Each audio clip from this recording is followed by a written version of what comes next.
જય શ્રી કૃષ્ણ. આજે આપણે બનાવીશું કોર્ન ચીઝ ચીલી ટોસ્ટ. તો એના માટે આપણે જોશે corn, cheese, oregano, mayonnaise, chilli flakes, black paper, લીલા મરચાંના ટુકડા, નમક અને બટર અને બ્રેડ. તો આપણે આટલી વસ્તુ જોશે. તો હવે એના માટે આપણે બધું મિશ્રણ કરીએ. તો પહેલાં આપણે લેશું 1 કપ મેં કોર્ન લીધા છે, બોઇલ કરે પાર બોઇલ છે. એમાં આપણે નાખીશું 2 ટેબલસ્પૂન જેટલું મેં મેયોનીઝ લીધું છે.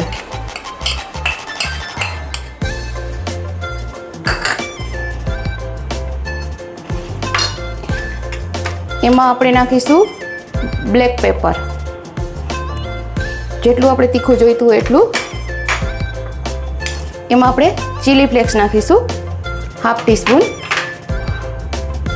ઓરેગાનો 1/2 ટીસ્પૂન, નમક જોઈતા પ્રમાણમાં, કારણ કે મેયોનીઝ ને બધું નાખ્યું છે એટલે. લીલા મરચાં 2 થી 3 આપણા ટેસ્ટ પ્રમાણે. અને ચીઝમાં મોઝરેલા ચીઝ પણ નખાય ને ઓલું ક્યુબ નાખી શકીએ, એટલે મેં ક્યુબ ચીઝ લીધું છે. હવે આને આપણે મિક્સ કરી લઈએ.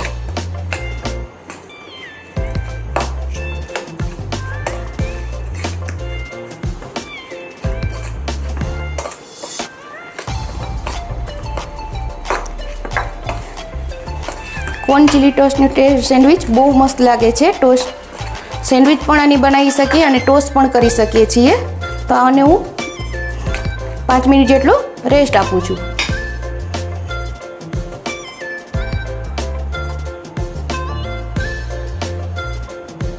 તો આપણી તૈયાર થયેલી સેન્ડવિચનો મસાલો મેં આમાં ભરી લીધો છે, જે આપણે ટોસ્ટ કરવા રાખી દઈશું. આવી રીતે મેં પ્રેસ કરી લીધો છે એકદમ ભરીને. સરસ, ટેસ્ટમાં ખૂબ જ સારો લાગે છે. હવે એના ઉપર આપણે ચીલી ફ્લેક્સ, ઓરેગાનો અને ચીઝ આપણા ટેસ્ટ પ્રમાણે, જેટલું વધારે જોઈતું હોય તો વધારે નાખવાનું. અને આપણે અહીંયા મૂકી દઈશું આવી રીતે. હવે આપણે ગેસ ચાલુ કરી દઈશું.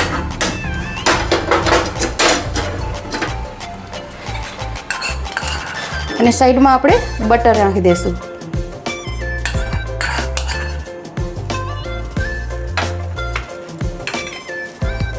ચીઝ હજી આપણને થોડું વધારે નાખી દઈશું.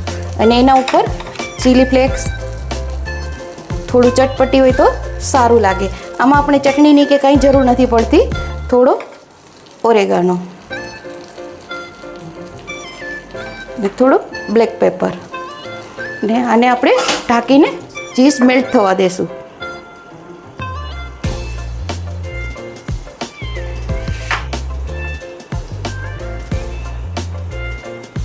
તો આ ટોસ્ટ ચીઝ બહુ સરસ લાગે છે.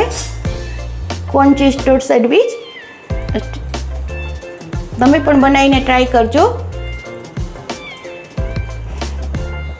આપણું ચીઝ મેલ્ટ થઈ રહ્યું છે, જો આપણે જોઈ શકીએ છીએ.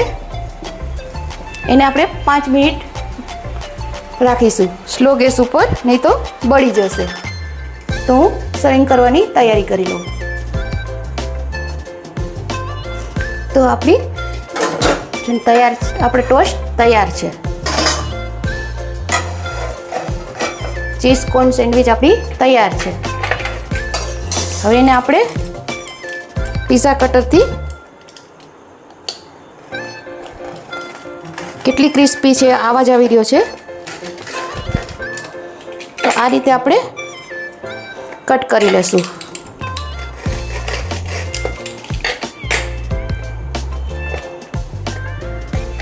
કટ કરી અને આપણે સર્વ કરીશું. તો હું સર્વ કરું છું. તો આપણા ચીઝ ચીલી કોર્ન ટોસ્ટ તૈયાર છે. જો તમને મારી રેસીપી પસંદ આવી હોય તો મારી રેસીપીને લાઈક કરો, શેર કરો, સબસ્ક્રાઈબ કરો. અને તમે પણ જરૂરથી ટ્રાય કરજો બનાવવાની. અને મને કોમેન્ટ કરીને કહેજો કે મારી રેસીપી તમને કેવી લાગી છે. જય શ્રી કૃષ્ણ.